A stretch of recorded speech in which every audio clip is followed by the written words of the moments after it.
Saturday night football here in the NFL is always fun, especially too when it is a potential playoff preview between these two teams. The Detroit Lions fly down to Dallas. Lions locked up the NFC North for the first time since 1993, I believe. And so we're going to break down this game here. But before we do that, Ryan and I, we have a goal of getting to 2,333 subscribers. As of recording this video, we're about 80 away. So help us reach our goal. Very simple. Subscribe to the channel and like this video also to help the algorithm work on YouTube. And Ryan, let's get into this game here. Super phenomenal season by both these teams. I'm glad the Lions have met the expectations I think that everybody had set for them, especially how they ended the 2022 season. And the Cowboys, with all credit, we've given Mike McCarthy and Dak Prescott a lot of crap, especially leading up into the season here. And, man, I will say they've kind of proven us wrong a little bit here. They are coming off a tough loss against Miami. And the issue, the consistent theme I've seen from the Cowboys, especially when they have lost, it has just been self-inflicted wounds. And what's interesting too about that, when I look at the Lions team, I can say the exact same thing. So how I look at it, and both these teams are very similar. Cowboys pass defense is a little bit better yards allowed per game. I think that's where they'll be able to exploit a little bit of the Lions defense, but they're not going to be able to run the ball against this Lions defensive front. They're one of the best defensive fronts. So whichever team can maintain possession of the ball and just overall control and safety of the ball, I think is going to come out victorious in this game. What are your overall thoughts on this Lions versus Cowboys matchup? Yeah, well, for starters, I think it is in Jerry World in Arlington, Texas, and that's a big, I think, bonus for the Cowboys. They're 7-0 at home. They haven't performed nearly as well on the road. I believe they're 3-5. On the road so far. So that's just kind of a big boost, I think, for this Dallas team. Also coming off back-to-back losses against two, I would say, AFC teams that are on the come up in the Bills and the Dolphins is going to be tough, but I think they're going to be able to bounce back in this game and be more competitive. Granted, the Dolphins game was really close, but they were able to eke it out. So that's going to be interesting. I do think the Cowboys offense is a lot better than we were giving them credit for at the beginning of the season. With the loss of Kellen Moore, we both did not like the fact that Mike McCarthy was going to be the one in charge of this offense. And I do want to give him some props. I think each week we see something that is like, oh, I didn't know that Mike McCarthy was capable of coaching that or coming up with that. And so that for me, I think, is how many of those plays can they make against the Lions. And the Lions aren't a great road team either. They're 6-2, but I do believe they've played two really solid teams, one of which being the Ravens on the road. And then they lost to the Bears in the Bears late season resurgence here. Yeah, and I would say too that loss to the Bears. The Bears are playing really good football, especially now. And so I agree as well. Being in Dallas is going to be huge props. I think the offseason moves that the team has made has been who's their GM, because Mike McCarthy, and then who's their GM here. It doesn't say actually. So I apologize for not knowing that. But the offseason moves though that they made, go get Brandon Cooks, go get Stephon Gilmore, has been huge additions. Also then too, doing all this without Trayvon Diggs as well after he tore his ACL in week 3 practice. I think all those moves has helped out a lot to kind of diversify all the weapons that Dak Prescott has to throw to. Because really, if you look at last year, it's kind of CeeDee Lamb or bust. And so because Michael Gallup just hasn't really developed since his ACL tear. You've had other good weapons as well.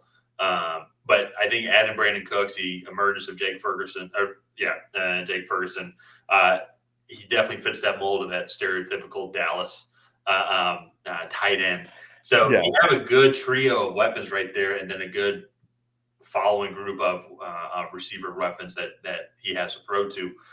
And then Tony Pollard still hasn't had the year that we all expected him to have, since he was going to have a majority of the carries and also catches as well in the backfield, but still a solid season overall.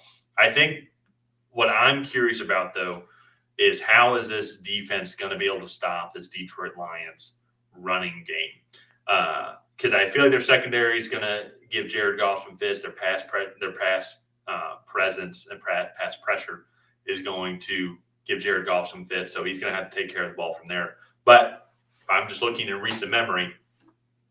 Buffalo Bills ran for about, I think they went around the world in 80 days against this Dallas Cowboys defense, just running the ball. James Cook just kept running and running. He's still running. And that is going to be the Lions. That's their MO. I mean, this offense flows well and works really well through the running game, through David Montgomery, through Jahmyr Gibbs now, who's really starting to kind of show his presence why they drafted him 12th overall and starting to get some more carries competing in carries as well on a more consistent basis with David Montgomery. If they're able to stop the running game and get an early lead, I think it's going to be tough for the Lions to come back. But if the roles are reversed and the Lions are able to, let's say, get up a touchdown, get up 10 points or something like that, and they can play the type of offense that they want to play, that opens up that play action to Sam Laporta, Amon-Ra St. Brown, Jameson Williams, because they also have a good receiving trio as well. I think it's going to be very interesting on how the Cowboys try and claw back, because it allows for Aiden Hutchinson and that pass rush to get after Dak Prescott, because they're going to be forced to throw the ball significantly more than having a more balanced approach. And so I think that's going to be kind of the cat and mouse game that we're going to see here. And how this game starts out is really is going to dictate then how really both teams want to play. That's probably a pretty obvious statement here. But as I said, if the Lions get down 10 points, they're going to have to throw the ball, I think, a lot more than they feel comfortable doing. They're not going to be able to run the ball as effectively. But if they get up 10, they're going to be able to run the ball pretty consistently, go through their normal playbook. While the Cowboys, on the other hand, are going to be having to kind of ditch the run and try and keep up pace with the Detroit Lions. Yeah, and I think that's going to be an interesting game here that's going to be played. I do want to go ahead and get into our predictions here, but before we do that, if you guys have not already, please go ahead and like and subscribe and help Tyler and I reach our goal of getting to 2,333 subscribers. We know it's a unique number, but it would give us 2,000 unique subscribers in a calendar year. So with that being said, Tyler, who do you have coming out ahead in this matchup? Because I think this is a really interesting game, and I'm very curious to hear your thoughts on it. Yeah, this is definitely a tune-up for both these games. For the playoff for both these teams that they both clinched. I think the Lions, this is going to be if they win, then they're going to keep pushing. They're going to play Week 18 and try and come out victorious here over. Pretty sure they're playing the Vikings again. But if they lose, they're going to lock up the 3 seed at minimum. And maybe they'll try and go for the 2 seed, depending on what happens with the Eagles and 49ers. But they're not playing good teams and Week 17, so maybe they'll just check it in and we'll just be the 3 seed. All with Dallas, they're still fighting for that division, but now they're going to need a lot of help too, because if the Eagles beat the Cardinals, then they lock up the NFC East, and the Dallas is like, well, we're going to lock up the 5 seed, I guess. And so I think it's going to be very unique just with the overall playoff implications, and then guys maybe want to get rest in Week 18. I think when it comes down to this game, I just have a feeling that the Lions have been playing good football, coming off the high, I think, winning the NFC North here. And if I look at that Bills game, I know it was on the road, but they won that game through just running the ball. And there's one thing that the Lions are super good at, and it's just consistently running the ball, pounding down your throat. And I think the Cardinals kind of early on kind of showed how to kind of stymie this Micah Parsons-led defense. Is like just run the ball at him. He's not the best run defender, mainly just because of his size. And like he's still really good. But if there's a way to stop him, like just put all of your guys in that direction. And I think that's what the Lions are going to do. I think David Montgomery, Jahmyr Gibbs going to rush for 200 yards against this team. I think it's going to be a close game. It's going to be like 31-28 Lions.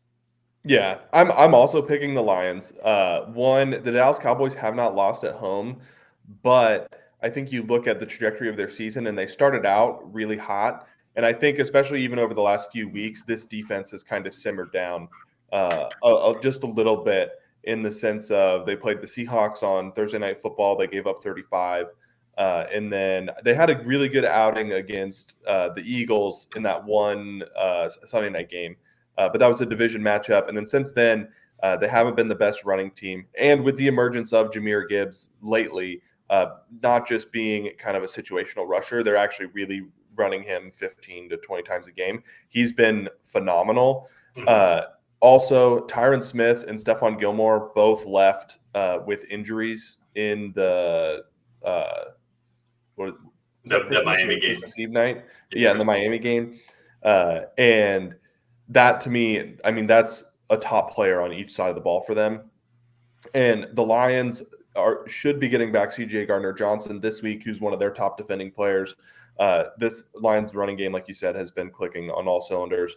And Amon-Ra St. Brown, one of the best slot receivers, if not just receivers, in the league. And I think that the Lions just match up really, really well with their ability to get after the quarterback and put pressure on Dak Prescott, and then also run the ball, which the Cowboys have shown that they've struggled to stop. So, yeah. So, yeah. It's going to be going either way. It's going to be tough going in there, but yeah, I'm just wondering, just week 17, New Year's Eve. I think the Lions will just eke out this one, and then the Cowboys will be going on the road to the playoffs again. Yeah. So we're both taking the Lions. Let's go ahead and wrap this up. If you guys have not already, again, please go ahead and like and subscribe and help Tyler and I reach our goal of getting to 2,333 subscribers. Go ahead and leave a comment down below on who you think is going to come out ahead in this matchup. Is it going to be the Detroit Lions? Is it going to be the Dallas Cowboys? Other than that, we will see you guys next time.